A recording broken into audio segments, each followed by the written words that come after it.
Assalamualaikum warahmatullahi wabarakatuh. Bismillah, alhamdulillah, wassalatu wassalamu ala sayyidina Muhammad ibn Abdullah wa mawala amma ba'da. Rabbi shrah li sadri wa yassir li amri wa hlul 'uqdatam min lisani yafqahu qawli. Bapak-bapak, ibu-ibu yang dirahmati oleh Allah Subhanahu wa taala, marilah kita berdoa terlebih dahulu agar keberkahan yang diberikan oleh Allah kepada kita senantiasa meliputi hari-hari kita hingga kelak kita berkumpul bersama Nabi Muhammad SAW. Al-Fatihah. A'udzubillahi minasyaitonir rajim. Bismillahirrahmanirrahim. Iyyaka na'budu wa iyyaka nasta'in.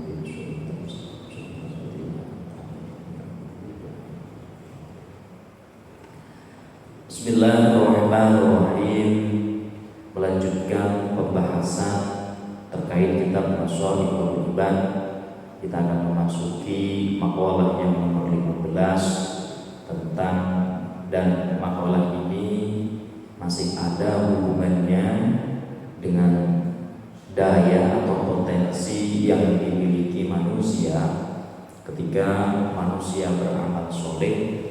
Seperti yang kemarin ketika kami mengulas sedikit tentang nuzulul Quran, tentang keistimewaan Al-Quran, di situ kami mengulas tentang secara garis besar pesan Al-Quran yang ingin disampaikan oleh Allah Subhanahu wa taala, yaitu ada dua.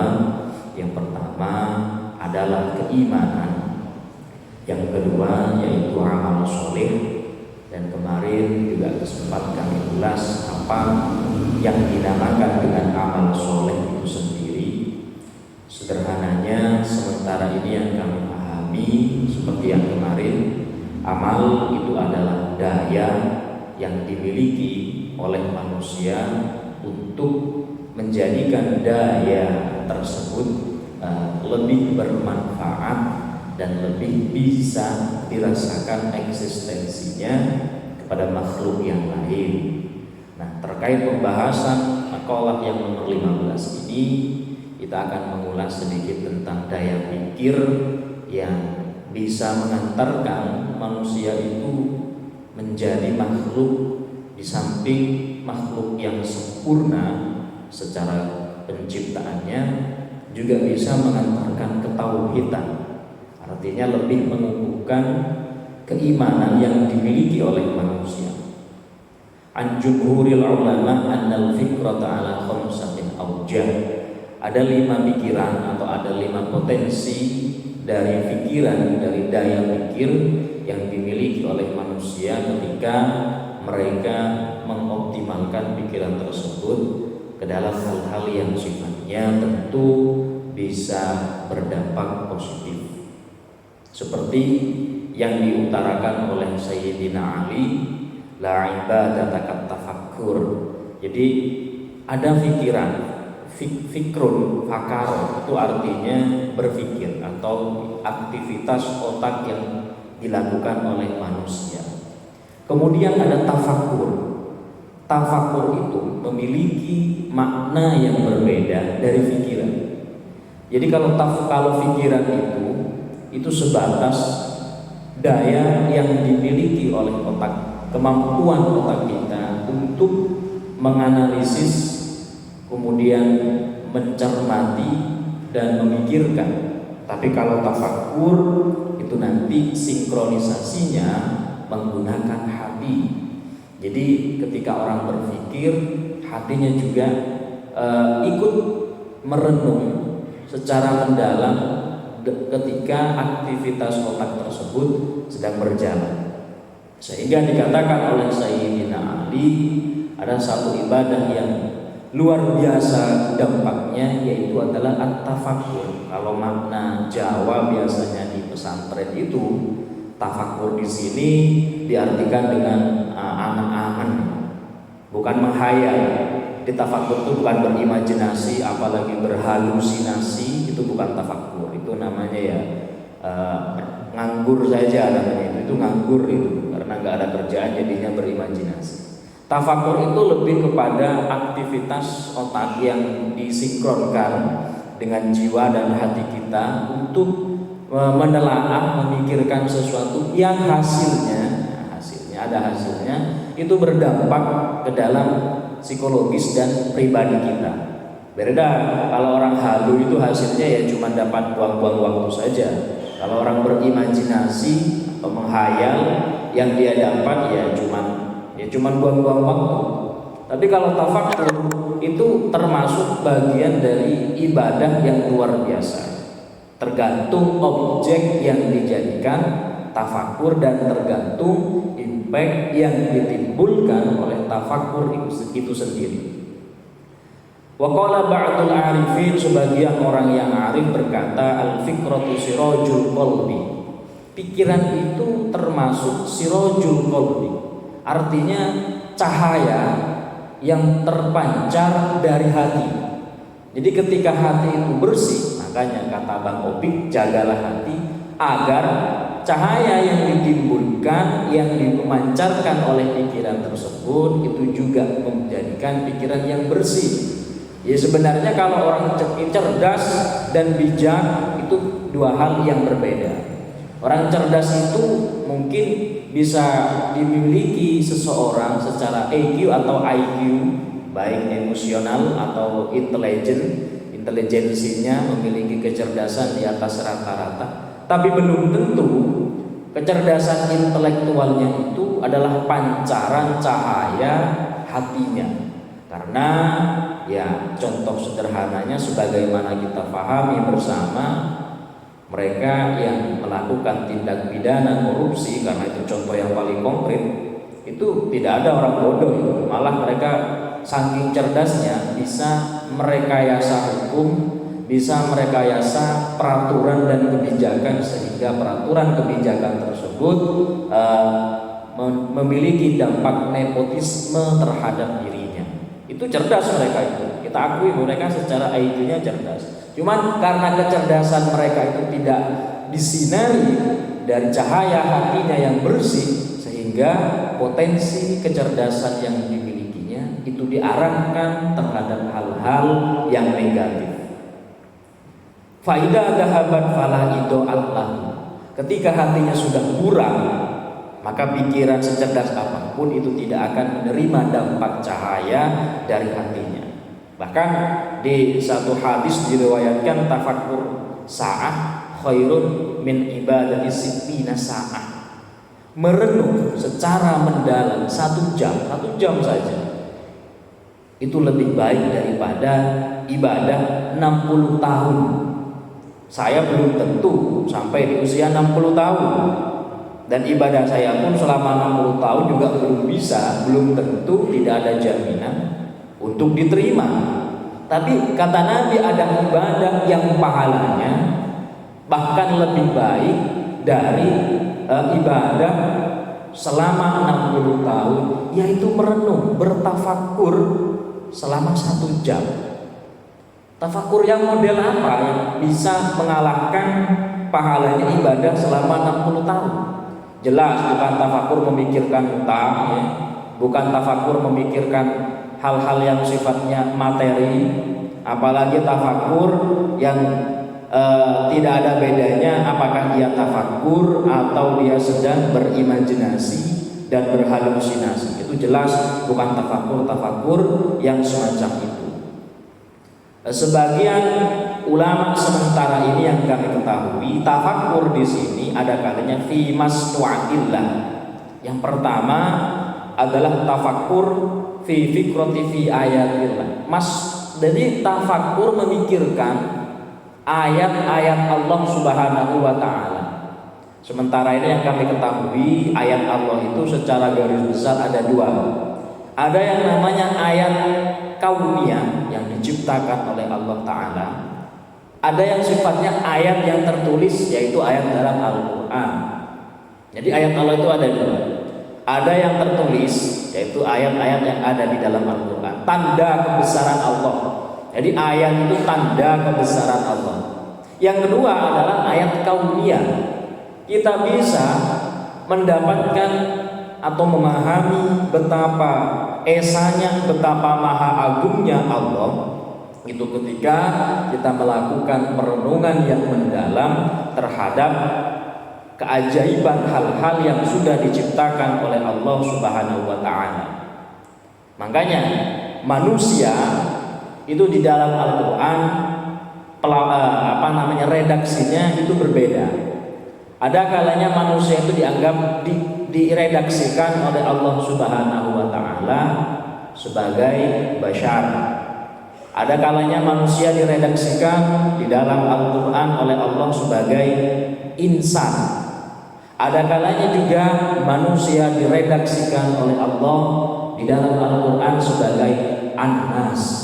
Tiga hal itu menurut sebagian ulama memiliki potensi yang berbeda, walaupun secara harfiah, secara artinya itu maknanya semua sama artinya, yaitu manusia, bashar itu juga manusia, insan juga manusia, an-nas juga manusia.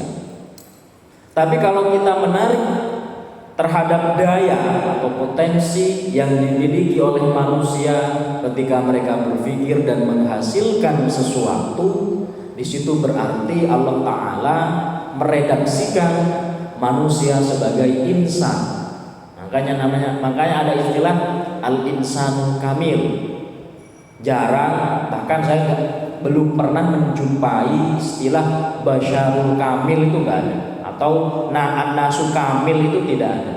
Karena yang memiliki potensi luar biasa ketika manusia itu berpikir kemudian menggunakan daya pikirannya untuk mencari kebenaran dan mengoptimalkan potensi yang dia miliki, maka saat itu manusia diberi nama al-insan. Makanya ada surat al-insan. Seperti tadi yang surat yang dibaca oleh Imam Subuh, surat Wattin, Wattini waz-zaitun wa turi sinina wa hadzal baladil amin laqad khalaqnal insana fi ahsani taqwim. Allah Ta'ala redaksinya laqad khalaqnal insan, sungguh telah menciptakan insan, manusia, fi ahsani taqwim, dengan bentuk yang sangat sempurna. Bukan hanya bentuknya, tapi potensi yang dia miliki ketika Allah meredaksikan kita sebagai al-insan itu juga luar biasa. Kalau bashar itu biasa saja, ya maksudnya syukur ada gitu. Contoh kata basar itu seperti dalam surat apa saya lupa suratnya, cuman ayatnya kayak gini. Qul innama ana basyarum mithlukum yuha ilayya annama ilahukum ilahu wahid. Muhammad, katakan kepada orang bahwa kau atau saya adalah bashar, manusia biasa. Manusia biasa seperti pada umumnya. Artinya manusia biasa yang memiliki potensi seperti kalian, memiliki hal-hal yang kalian miliki. Ketika itu Nabi Muhammad mengenalkan dirinya bukan sebagai Tuhan, bukan sebagai Nabi, tapi manusia biasa. Qul innama ana basyarum mithlukum. Ya, aku ini juga manusia biasa seperti kalian, yang makan, tidur, punya emosi, punya kecerdasan, punya kecenderungan, punya keberpihakan dan lain sebagainya. Bedanya innama ana yuha ilaikum, saya diberi wahyu bahwasannya Tuhan kalian itu Maha Esa. Itu saja sebenarnya. Jadi itu ayat itu menepis beberapa masyarakat pada masa itu yang mengkultuskan Nabi Muhammad layaknya ketika umat Nasrani mengkultuskan Nabi Isa hingga menjadikan Nabi Isa itu dianggap sebagai putra Tuhan. Jadi qul innama ana basyarum mislukum. Jadi dari redaksi itu, sementara ini yang saya pahami atau yang saya ketahui bahwa penggunaan kata bashar itu untuk manusia biasa seperti kita, manusia statis yang tidak memiliki potensi apa-apa misalnya. Itu kalau bashar. Tapi kalau Allah Ta'ala menyebutkan insan, ada dua ayat juga dalam surat Insan juga disebutkan hal ata 'alal insani hinun minad dahri lam yakun syai'an madhkura. Ayat tersebut ketika menjelaskan proses terbentuknya manusia dari segumpal daging kecil atau dari awalnya percampuran mani yang ada di dalam rahim hingga lahir dengan bentuk sempurna dengan perbedaan yang luar biasa dan potensi yang bisa digali dari manusia tersebut. Allah meredaksikan mereka dengan redaksi al-insan. Yang ketiga An-Nas, dalam surat An-Nas, qul a'udzu birabbin nas, itu manusia yang juga sifatnya di bawah al-insan. Jadi pada umumnya manusia, An-Nas itu levelnya level nomor 2 setelah Bashar. Jadi yang pertama Bashar, kemudian An-Nas, yang paling atas sendiri itu adalah al-insan. An-Nas itu Allah Ta'ala meredaksikan birabbin nas, Tuhan manusia. Artinya semua manusia yang ada di bumi ini, baik dia beriman percaya kepada Allah ataupun tidak, Tuhan mereka adalah Allah. Makanya Allah membahasakan qul a'udzu birabbin nas. Lalu apa hubungannya dengan amal soleh? Di awal kami sudah menyinggung bahwa amal itu adalah daya. Ketika manusia sampai pada taraf insan, daya yang dia miliki itu benar-benar dioptimalkan sebagaimana mestinya. Contoh, daya berpikir.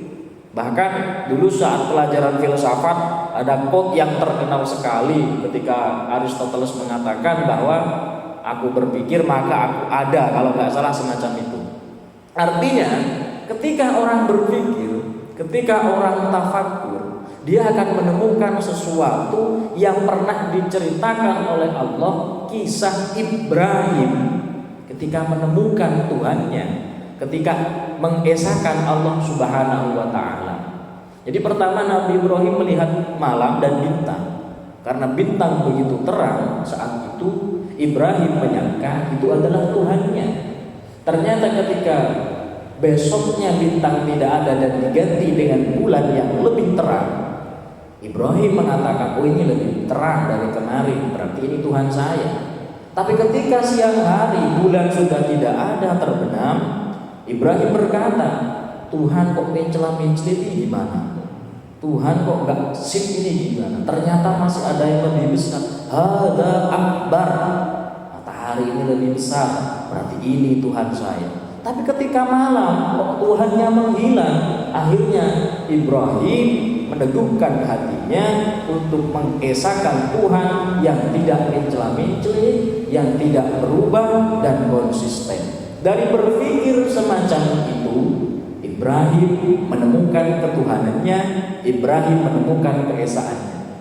Nah, apalagi kita yang secara potensial diberikan akal oleh Allah Ta'ala untuk at-tafakkur fi ayatillah, yaitu mengoptimalkan daya pikir kita untuk sesaat berpikir, merenungkan tentang kekuasaan Allah. Manusia itu ketika ada sesuatu yang belum terbiasa, itu biasanya gawo. Gawo itu apa ya bahasanya? Heran ya. Gawo ya. Heran. Ada orang bisa terbang, heran ya. Ada orang yang katanya kalau Jumatan di Mekah luar biasa, mosok tuh wali ini, gawo. Ya biasa aja sekarang kalau ke Mekah tinggal terbang aja ya kan. Ada orang yang bisa berjalan di atas air, dia tuh gawo gitu. Padahal kapal sekarang sudah mereka lalu lalang di atas air padahal kita nggak pernah takjub dengan langit yang tidak punya tiang penyangga, hingga detik ini belum pernah ambruk. Kita nggak pernah takjub dengan hal yang biasa aja gitu. Artinya ketika kita takjub dengan sesuatu itu mungkin karena kita belum terbiasa. Ya contoh sederhananya ketika teknologi sudah mulai masuk pada sendi kehidupan kita, kita pertama kali gabung, ini HP ini canggih ya kan, kita merasa takjub sedikit dengan kemampuan HP. Dia bisa menyimpan ratusan giga, puluhan giga file, kemudian bisa memutar musik, bisa memutar radio, film, bisa berkoneksi dengan sanak famili yang jauh. Tahun 90 belum ada teknologi semacam itu. Belum ada. Panjenengan nggih Pak nggih. Ning sakniki pun 60, 50 singin kan ajenge teng pundi-pundi tasih madosi kendaraan kan nggih. Nah, tasih kewu sakniki pun biasa banget nggih. Nyawang HP kamerane apik pun biasa, nyawang tiang ten foto tambah ganteng tambah ayu biasa. Oh paling filter nih. Nek singin pertama wonten HP nyawang foto kok ayu mentok kan gawe. Kita biasanya takjub dengan sesuatu yang belum kita kenal. Padahal diri kita, pribadi kita itu justru keajaiban yang luar biasa yang sering diisyaratkan oleh Allah Subhanahu wa taala dalam Al-Qur'annya. Makanya oleh karena itu Sayyidina Ali berkata, Nabi Muhammad berkata, tafakkur sa'ah khairun min ibadati sittina sana. Ya merenungkan, merenung, berpikir atau merenung 1 jam itu lebih baik daripada ibadah 60 hari. Ya kita ibadah selama 60 tahun misalkan, tanpa kita sadari, yes, hanya ikut-ikutan saja atau hanya ingin dilihat orang misalkan. Tapi ketika kita tafakur, ada potensi yang luar biasa yang bisa kita gali dari apa yang telah diciptakan oleh Allah Subhanahu wa taala. Virus niku kan boten ketinggal napa-napa to nek boten damel mikroskop nggih. Dan niku saged merubah tatanan dunia, saged merubah kebiasaan kita. Makhluk yang paling kecil dulu itu Nabi mengatakan biji dzarrah, kan ya. Biji dzarrah itu karena belum ada mikroskop. Sekarang makhluk yang paling kecil mungkin atom, karena kecanggihan teknologi. Nah, hal tersebut belum pernah terbesit di dalam kita. Ada makhluk yang namanya virus. Ada dulu kalau orang sakit kena guna-guna ini ya kan. Kena guna-guna karena kita nggak tahu ilmunya. Ketika tafakur baru melahirkan pengetahuan tersebut bahwasanya semua itu adalah ciptaan Allah Subhanahu wa taala. Dengan virus saja kita udah kalah. Manusia yang bisa menciptakan ini itu peradaban dan lain sebagainya. Alah kena pandemi hilang kabeh ya. Kena virus sudah ampun semuanya. Yang ekonominya yang hancur, tatanan negaranya juga yang semakin sulit, beribadah juga semakin sulit dan lain sebagainya. Itu baru virus loh itu. Baru virus, belum hal-hal yang besar gitu.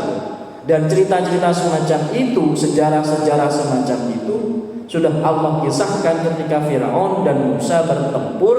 Allah Ta'ala kirim belalang kepada umatnya atau negaranya Fir'aun. Udah habis semua sama belalang gitu. Sama kodok ya kan, bangsa-bangsa remeh itu. Belum Allah turunkan malaikat untuk menyerbu mereka, udah kejauhan, malaikat itu terlalu besar. Malaikat itu terlalu besar untuk menghancurkan Fir'aun. Allah cukup mengutus belalang dan kodok luluh lantah semua negara Fir'aun. Coba kalau kita di tsunami tahun 2004 itu cuma berapa? Ada 3 menit itu enggak ya? Belum, enggak ada ya 3 menit kayaknya tsunami itu ya, banjir itu ya. Itu sudah memakan ratusan ribu korban. Bayangkan kalau seluruh benua itu ditumpahkan oleh Allah Subhanahu wa taala. Udah kiamat kita. Nah, itu ketika berpikir semacam itu yang diharapkan dari oleh Allah Subhanahu wa taala dari kita, yang pertama ketika kita mengoptimalkan daya pikir kita adalah mengesahkan Allah. Kita benar-benar tidak bisa apa-apa, juga tidak punya kekuatan apa-apa. La haula wala quwwata illa billah. Semua yang terjadi sekecil apapun itu atas dasar takdir yang sudah ditetapkan oleh Allah. Bencana, tsunami, pandemi, apapun itu semua adalah salah satu makhluk Allah yang diberikan kepada kita untuk mengingatkan kepada kita bahwa kita bukan siapa-siapa dan tidak bisa apa-apa. Semoga kita menjadi orang yang ahli tafakur, walaupun 1 atau 2 menit. Marilah kita merenungkan pribadi kita masing-masing, dan yang terpenting kita memikirkan bahwa kelak sehebat apapun kita akan kembali ke alam kubur tanpa ditemani oleh siapapun dan tidak membawa apapun. Oleh karena itu, marilah kita kembali kepada syariat yang telah diajarkan oleh Nabi Muhammad SAW sebisa dan semampunya. Kurang lebihnya saya mohon maaf. Sekian, wallahul muwaffiq ila aqwamit thoriq. Wassalamualaikum warahmatullahi wabarakatuh.